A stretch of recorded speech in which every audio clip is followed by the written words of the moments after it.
Hello everyone, how you doing? This is Horacio Massava. My student ID number is 654574. This is human computer interaction class, and I'm going to be presenting on cognitive models. On this topic, I'm going to be talking about display-based system challenges, as well as I'm going to be talking about physical and devices models. But before I jump into that, I just want to do some recap.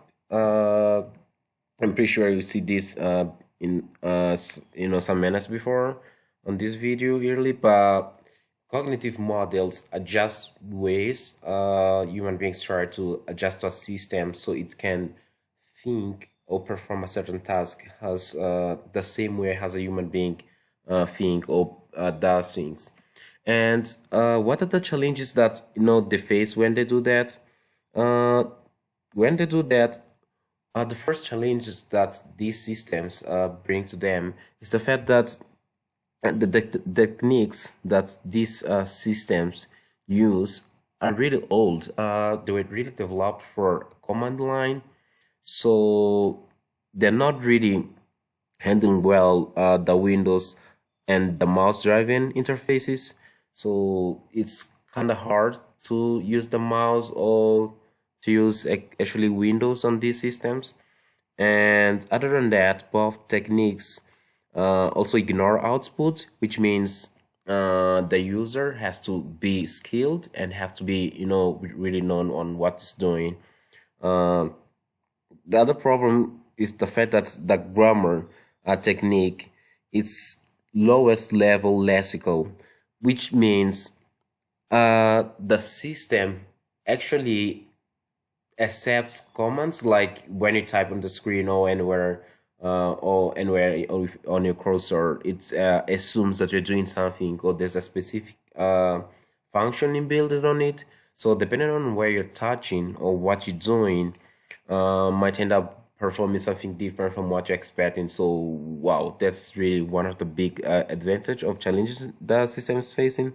And the last one, but not least, is the fact that uh, most of the time users and don't have a clear idea on where they're starting and where to stop, because as I mentioned before, it's all command line, so you gotta be relying more on your expertise. It's like the system is not interactive, doesn't necessarily talk to you and let you know like, hey buddy, you are at the end or something like that. So these are the same challenges that uh, they face. uh, and now we're gonna be looking into what the models that try to approach the physical devices models. And here are the five of the most used models.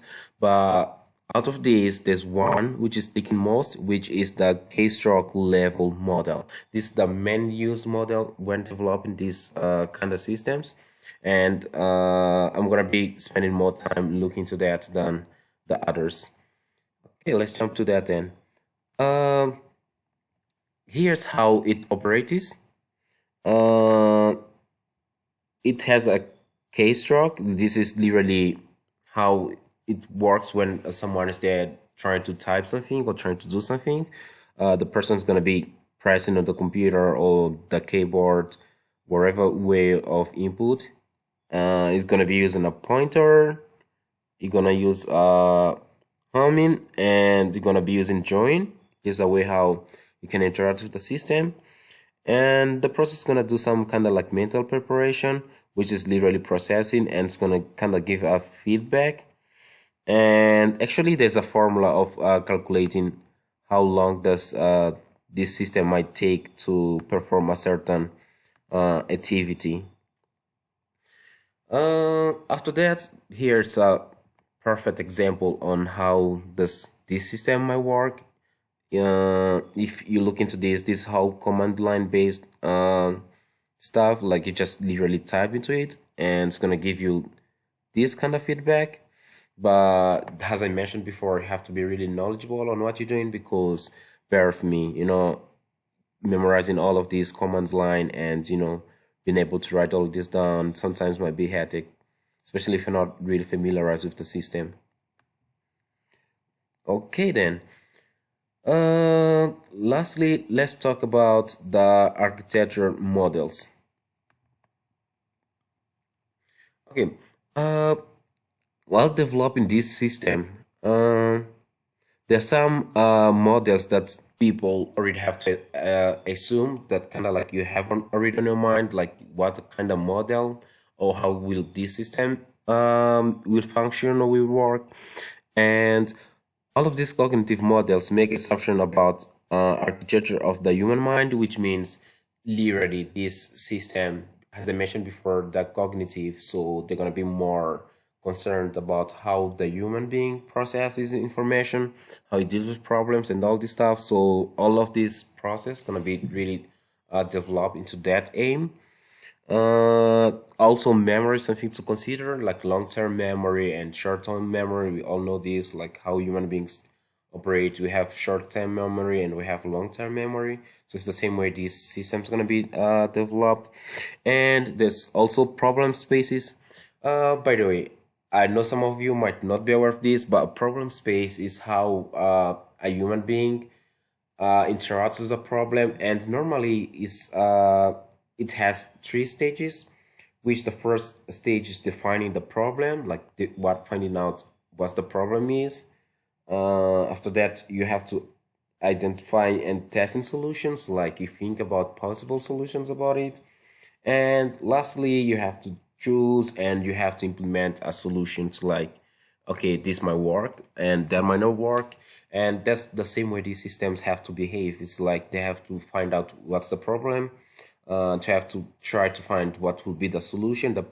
It's not only finding the solution, but most of the time it's also finding the better solution for that problem and trying to implement it. And the last model which is approached is interacting cognitive subsystems, which is literally the whole idea of cognitive subsystems, which is how human being approaches. It's literally the approach to human beings, how human beings behave, how human beings think, how human beings solve our problems.